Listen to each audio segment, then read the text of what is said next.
Agradecemos a Dios que nos permite estar con ustedes nuevamente, especialmente en el momento en que hacemos un resumen de la conversación que hemos tenido durante esta semana.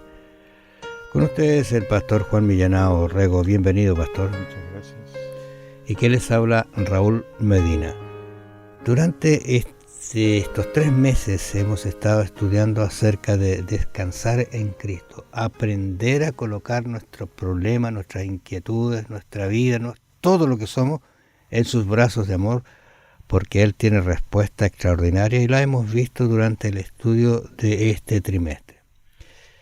Pero ahora nos ha llevado a conversar acerca del descanso supremo.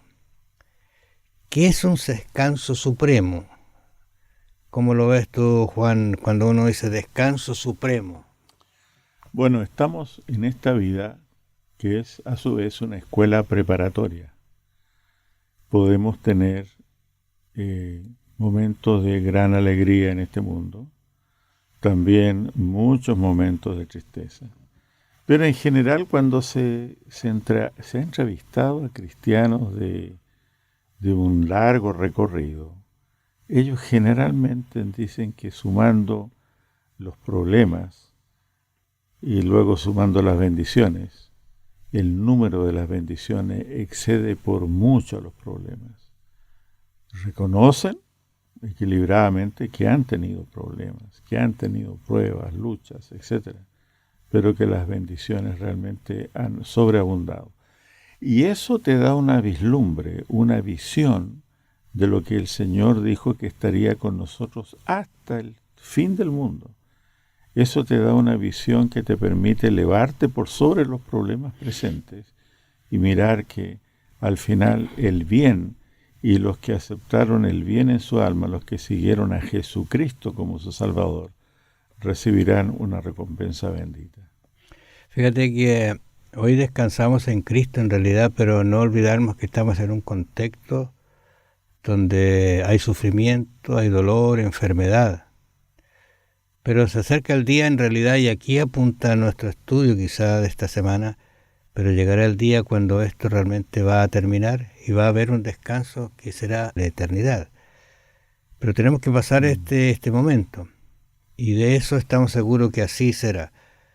Tú tenías 1 Corintios 2.9, no sé si lo tienes a mano ahí para leerlo. 1 Corintios 2.9, yo lo leo, está acá en nuestra Biblia, dice: antes bien, como está escrito, cosas que ojo no vio, ni oído oyó, ni han subido al corazón o en corazón de hombre, son las que Dios ha preparado para los que le aman. Esto suena medio misterioso, pero este misterio se ha ido desarrollando en la historia. Es el plan de salvación. Es bueno decirlo, el jardinero con mayúscula, siempre preocupado por su jardín. Y él ha ido revelando su plan paso a paso hasta pasar los tiempos del Antiguo Testamento, llegar al momento de la cruz, donde Dios nos visitó y nos manifestó su amor y su bondad. Cómo vivir nuestra vida como cristianos. Así que esto naturalmente el apóstol Pablo se encarga también de que, citando este verso del Antiguo Testamento, ¿no? Nos diga cómo el Señor ha ido revelando este misterio. Fíjate que Isaías, cuando va a hablar del siervo sufriente de Jehová, en el capítulo 53 de Isaías, al terminar el capítulo 52, que todos sabemos fue, el 53, comenzaba no en el lugar correcto, debiera incluir el 52, ¿no? La última parte del 52. Dice que es tan maravilloso lo que va a ocurrir cuando Cristo venga que la gente no lo va a creer. Sí, y así fue, cuando Cristo vino, apareció en su ministerio terrenal, la gente no lo aceptó porque no cumplía los requisitos que ellos ya habían predeterminado para que el Mesías sea el Mesías, ¿no? Humilde, bajo perfil, no sé cómo llamarlo, pero no era la estampa guerrera, dominante, liderazgo avasallador, no era nada de eso. pero había poder en el Señor, ¿no es cierto?, que ellos fueron conociendo, pero que desgraciadamente rechazaron. Así que, digamos, siempre el descanso supremo del Señor tiene su foco y su centro en la persona de nuestro Señor Jesucristo, ¿no? En realidad, cuando miramos el mundo, hay que centrarse un poquito en una visión del fin, de lo que va a suceder, porque eso está pronto. Yo creo que Jesús, desde que llegó a esta tierra en un pesebre hasta que ascendió al cielo, fue siempre, o en la cruz, fue siempre acosado por Satanás, y eso es algo que nos va a suceder. Y Apocalipsis nos dice justamente eso, ¿no es cierto? Yo, Juan, vuestro hermano, y aquí viene una descripción extraordinaria, como Dios se revela a Juan, pero lo deja para que nosotros lo tengamos también.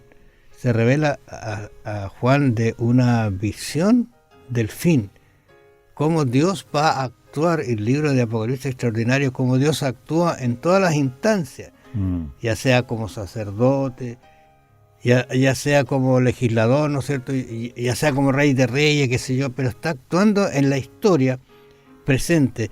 Y a Juan se le cuenta esta historia. El versículo 10 dice: yo estaba en el Espíritu en el día del Señor, y oí detrás de mí una gran voz como de trompeta que decía: yo soy el Alfa y el Omega, el principio y el fin.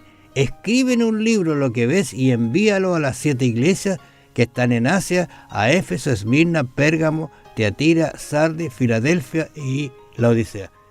¿Qué te parece? Representan periodos de tiempo. Sí, y representa, es un tiempo lineal, un flujo histórico, ¿ya?, donde Dios va revelando su voluntad, donde Dios va disciplinando de acuerdo a la necesidad, va reconfirmando su amor. Pero en todos los casos, esta visión del futuro, ¿no es cierto?, está unida a una cuenta regresiva, porque con esa visión de las iglesias, esa visión de las trompetas, esa visión de los sellos, son todas líneas proféticas que conducen a un final. Y ese final es el regreso de nuestro Señor Jesucristo. Así que nosotros no vivimos teniendo en vista un futuro incierto, sino un futuro cierto, marcado por la intervención de nuestro Señor en su segunda venida. Y tenga presente que son 7 iglesias, y según la profecía estamos viviendo en el último momento, en la última iglesia, por lo tanto el descanso viene. Vamos a conversar acerca de esta cuenta regresiva que hemos conversado durante la semana. ¿Qué significa eso? Que hay un tiempo que está por terminarse y estamos en el último instante. Es como cuando tú has visto, y todos nosotros hemos visto, cuando comienza el despegue de un cohete que va a algún lugar. Empieza la cuenta regresiva, ¿no es cierto? Empieza al revés de lo normal. 10, 9, 8. Eso es lo que está tratando de decir aquí. Y parece que hay una explicación, un énfasis, un llamar la atención de que el tiempo del fin para este mundo será un tiempo delicado. Desde el punto de vista mental se habla de angustia, ¿no? Un tiempo de angustia, cual nunca fue desde que hubo gente hasta entonces. Eso está en Daniel 12:1.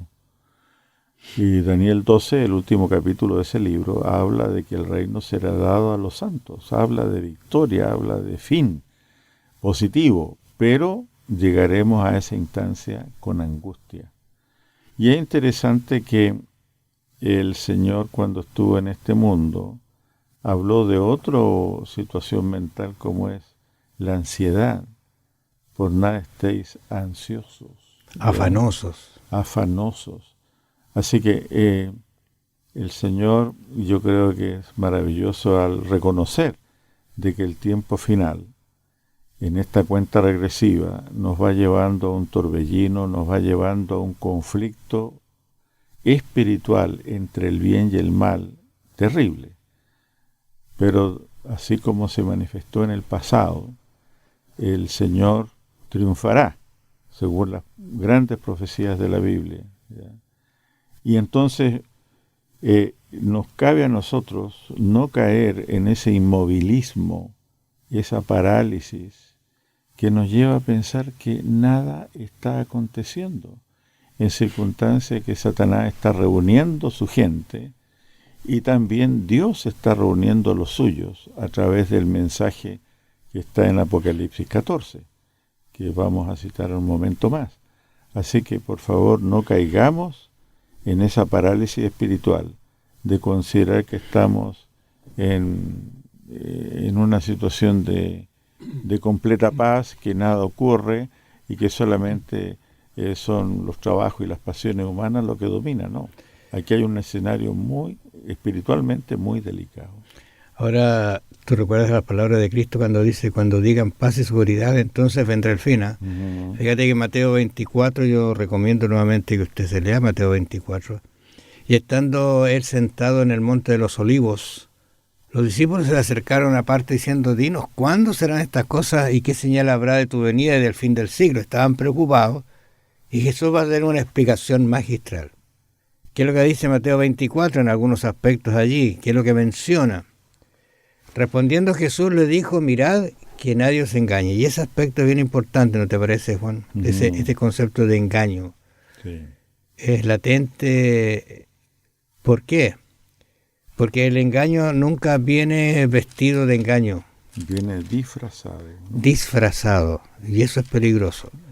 ¿De qué tiene que ser, no debemos ser engañados? Porque dice, en primer lugar, vendrán muchos en mi nombre diciendo, yo soy el Cristo, y a muchos engañarán. Mira que vuelve a repetir la expresión. Una imitación de Cristo, una falsificación del Señor. Ya han habido muchos.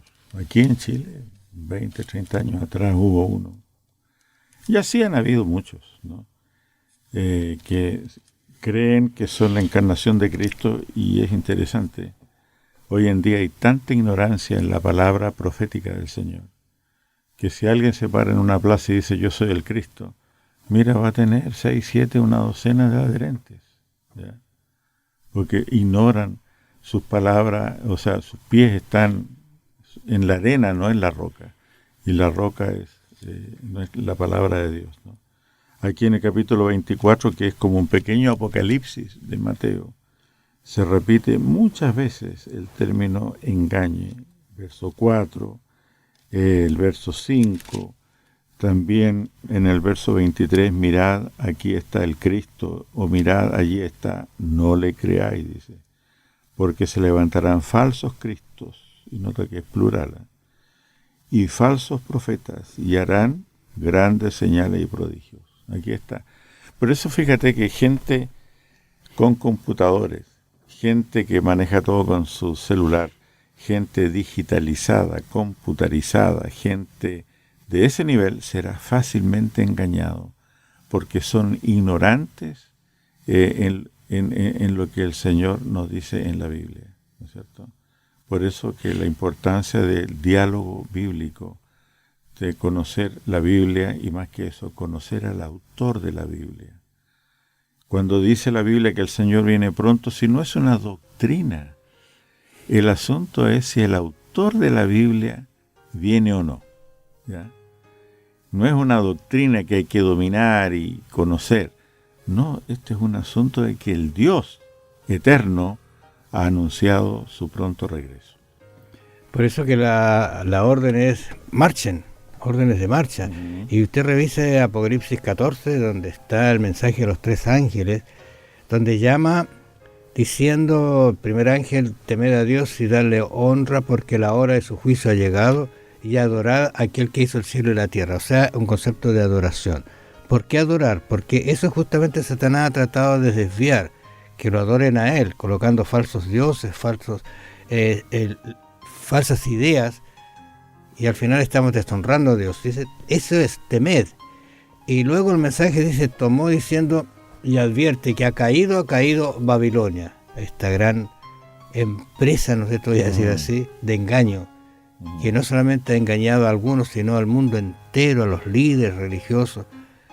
Pero el tercer ángel dice, le sigue diciendo, si alguno adora a la bestia y a su imagen, va a tener las consecuencias de lo que está aquí dicho. Por lo tanto, las órdenes de marcha son, cuidado, marchen, prediquen la misión que Dios les ha dado, pero tengan cuidado de que no sean engañados, porque engañados no entraréis en el cielo.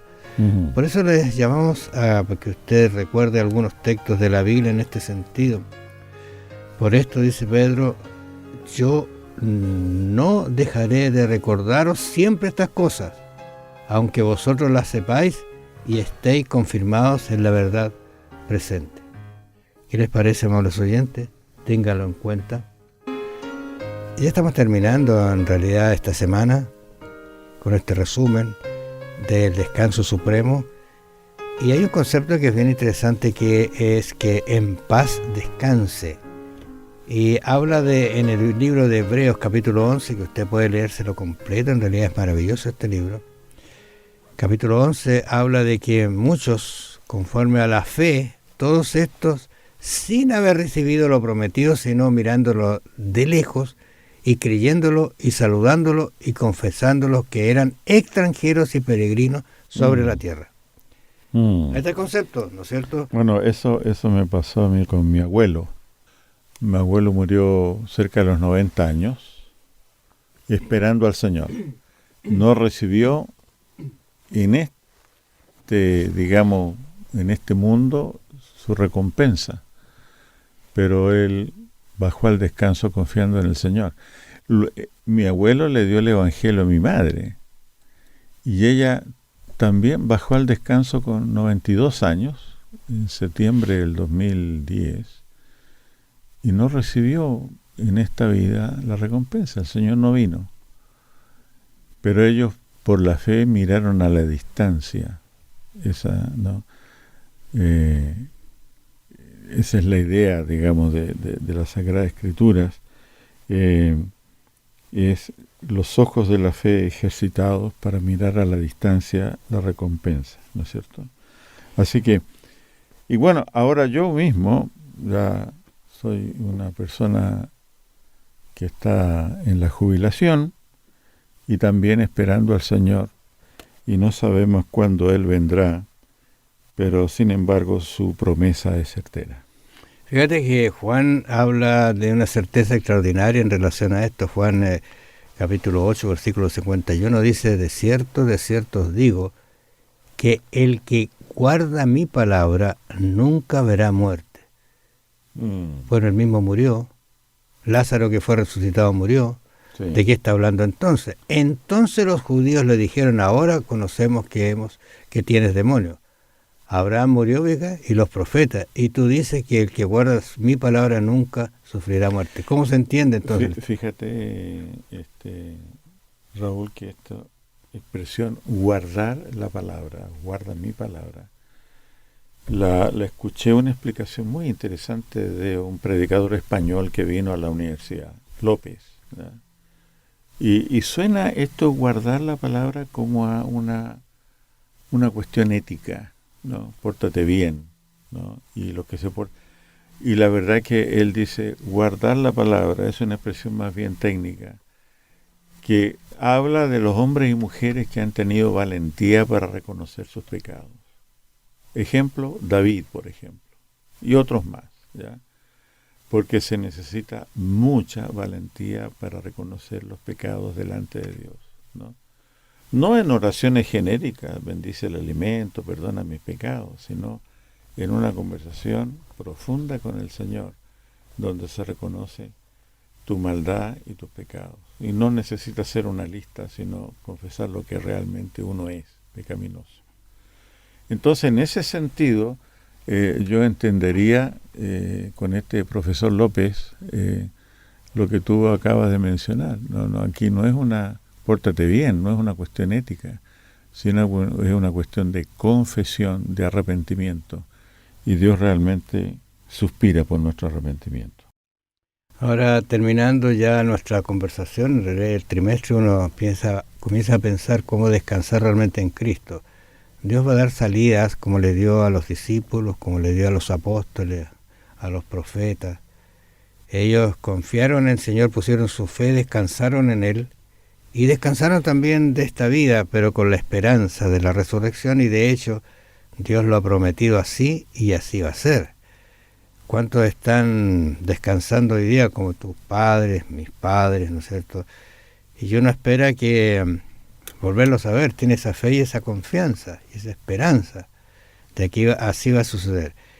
Y nosotros deseamos sinceramente, amables oyentes, que usted aprenda a descansar en Cristo, a confiarle sus penas, a confiarle sus conflictos, sus decepciones quizás que usted tenga en las relaciones que hay entre las personas, porque eso se da. Claro. Recuerde usted que los discípulos, tú lo mencionaste, todos murieron desastrosamente, por decirlo de una manera, excepto Juan. Violentamente, ¿no es cierto? Pero allí Juan, cuánto tiempo pasó en la isla de Patmos, en una isla que estaban los presos, no lo pasaban bien, pero allí Dios le reveló las cosas maravillosas que iban a suceder, y nosotros las tenemos gracias a esa fe que tenía Juan. No sabemos cuándo salió, pero descansó, según entendemos, rodeado de sus amigos. Y fíjate, Raúl, junto a lo que tú dices, que el apóstol Pablo, aún estando en la cárcel, es capaz de aconsejar: regocijaos en el Señor.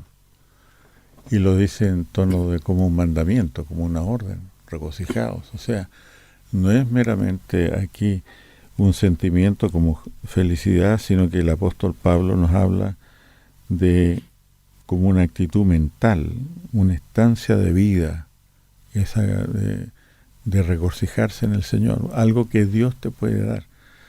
Pero sabemos que ese regocijo, ¿no es cierto?, tiene su alcance, tiene sus límites, pero abunda, digamos, lo que predomina es que hay un tiempo en el cual la tensión gracia-pecado se terminará y solamente existirá la gracia y la bondad del Señor, y el pecado será destruido. Así que realmente el futuro es halagüeño cuando uno lo mira desde el punto de vista de Dios y de lo que aparece en su palabra. Con fe debemos tener renueva confianza en lo que Dios ha dejado estipulado en su palabra. Está llena de promesas, llena de lindos momentos que pasaremos. Quizás hoy día esté sufriendo, tenga algún problema serio, o dejó de ver un familiar, se fue, no sé qué puede estar pasando, pero Dios tiene el consuelo, la sabiduría para que en algún momento esto se solucione eternamente. Por eso que hablamos esta semana del descanso supremo. Queremos invitarlo, amables oyentes, para que usted esté con nosotros el próximo trimestre, los últimos 3 meses del año. Se va a estudiar un libro, pero un libro visto desde la verdad presente en el libro de Deuteronomio. Fíjate que Deuteronomio es un libro que repite la ley. Y quizás digo solamente una cosa. Fíjate que Josías, que vivió allí por el año 640 al 609 a.C., mandó que revisasen los libros. O sea, estaban mal. Y el rey hizo ayuno porque se dio cuenta que todo lo que decía ese libro ellos no lo estaban haciendo. Ahora se estima o se cree que ese era el libro de de Deuteronomio, el que encontraron, y allí estaba toda la ley y todas las estipulaciones. Si usted quiere descansar en Jesús, el libro de la palabra de Dios está abierto para que usted lo revise, y vamos a conversar justamente de eso el otro trimestre. Así que son invitados a estas audiciones. Que el Señor los bendiga y gracias por estar con nosotros durante estos 3 meses. Nos encontramos entonces.